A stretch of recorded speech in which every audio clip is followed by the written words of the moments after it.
Hi, welcome to Yoga with Sarah Ford. I am Sarah, and we are in week 2 of our Chaturanga challenge. The first week I learned a lot about my alignment and where my strength is at, and so I just want to keep building on it and improving. Recording these videos really helps me check in with my alignment, and so I'd highly recommend doing that as well.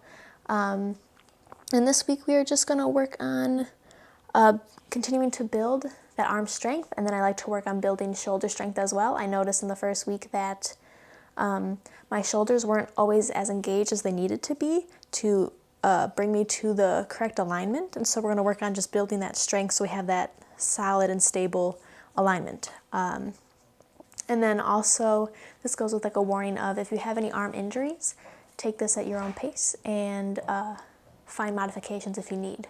You don't need to follow exactly this exercise, it's just a guide, and if you need modifications, feel free to reach out to me and I will provide those for you. So let's begin. So we're going to first begin by warming up our bodies a little bit. Let's first go with some neck rolls, exhaling our chin to our chest, and inhaling that right ear over to right shoulder. Breathing into this opening. My neck gets really tight when we sleep, and just having a nice neck stretch in the morning helps loosen it up for the day. You can rotate your head, bring your nose to your shoulder if you'd like. Then let's exhale, chin to chest. Inhaling left ear to left shoulder. Making sure that we are still sitting up. Finding natural movement here.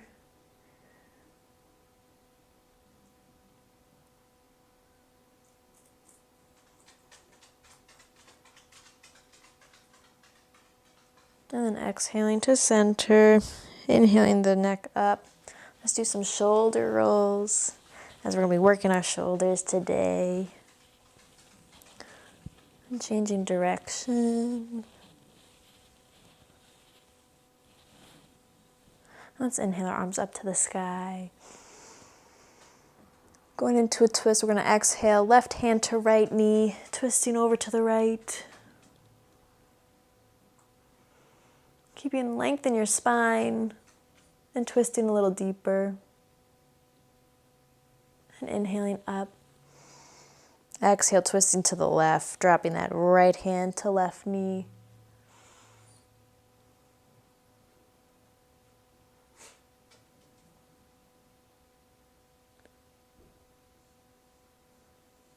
And inhaling back up to center. Let's go over to the left, dropping that left hand, reaching that right arm up and over. I have nice shoulder pops. Keeping both hips evenly on the floor. Shoulders rolled away from our ears. Heart opening up to the sky. Breathing into the side body. And inhaling up. Exhale over to the right. Hips are even. Shoulders rolled back. Heart up to the sky.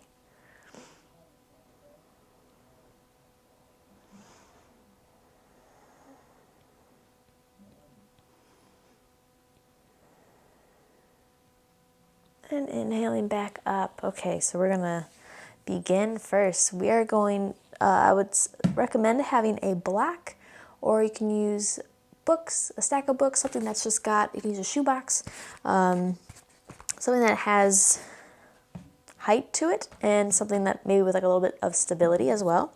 We are going to up our push-ups to 15 push-ups, but we're also going to add this block as a way to help engage our alignment, keeping our torso stable and straight.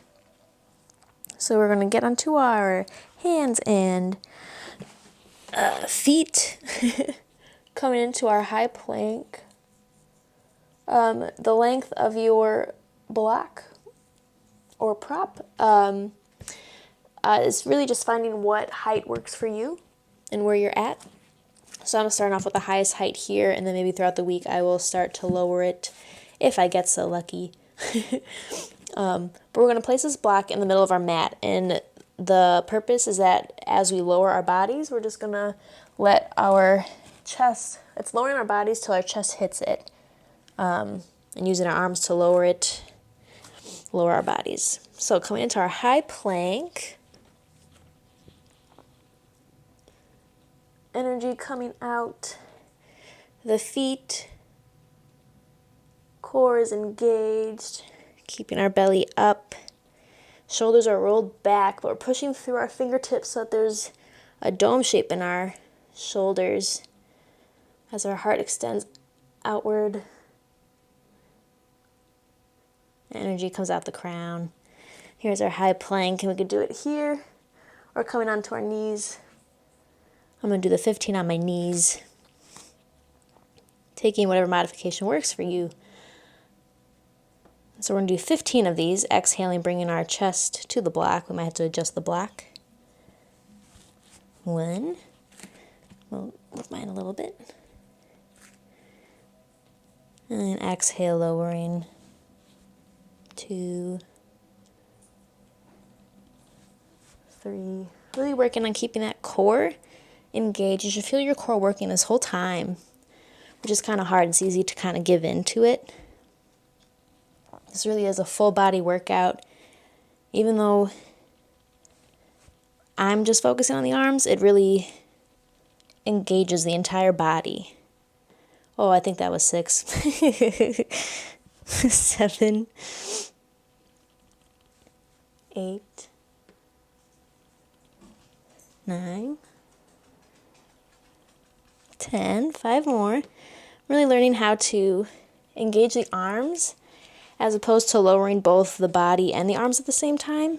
There's a big difference with using your arms to lower your body while instead of using your whole body. I think there's 3 more. 2. Let's do 1 more. And there we go. 15 push-ups. That's all we gotta do. Just working on building that muscle strength. We still have 1 more thing, but that's for our push-ups. Building that strength in the arms, getting used to using the arms holding our weight. Sometimes we just put a lot of weight throughout our body because we don't know how to engage our muscles to activate our body in the most efficient way. So, speaking of that, we are going to go into dolphin pose to help build our shoulder strength, because I find that my shoulders are just not always rolled back and stable as I would like them to be when doing Chaturanga. And so this is a great way to build that strength. It kind of works muscles that I don't really realize I have until you hold this pose for a while. So I suggest throughout the week we hold this pose and continue to grow how long we hold it. So there's 2 ways you can get into this. You can start on your forearms, bringing these hands together, kind of like making a triangle here, and then tucking your toes under. Come into, it's like a downward facing dog on your forearms. So that's one way to get into it. Or you can come into downward facing dog and then lowering onto your forearms.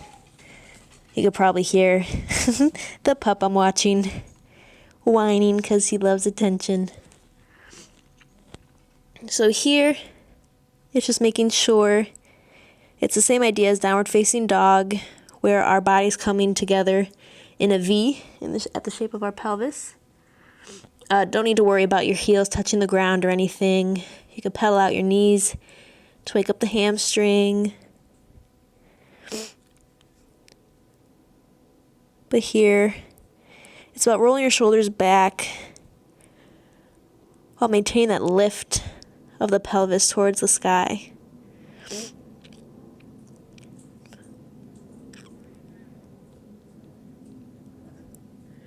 Keeping that neck loose,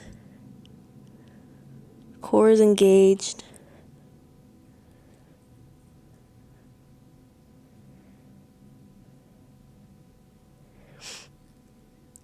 And then another way to do this that I will probably start to do in the middle of the week is using blocks for this as well.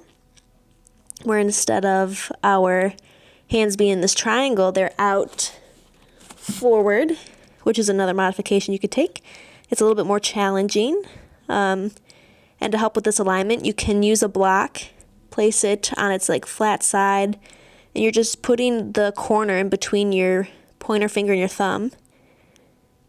And that helps maintain alignment, putting that block up against a wall and then using your fingers against that corner. Kind of helps with alignment and the activation of the shoulders. And this gets a lot harder to hold the longer you hold it. Not really sure how long we're holding this for. Feel free to come out when you're ready, but I do encourage you to increase the amount of time that you're doing this throughout the week, just to build that shoulder strength, getting used to that activation. And if you're still holding it, you can start to lower your knees. Coming into child's pose, releasing the shoulders. It may help just bringing your hands back, letting your shoulders fall over your knees.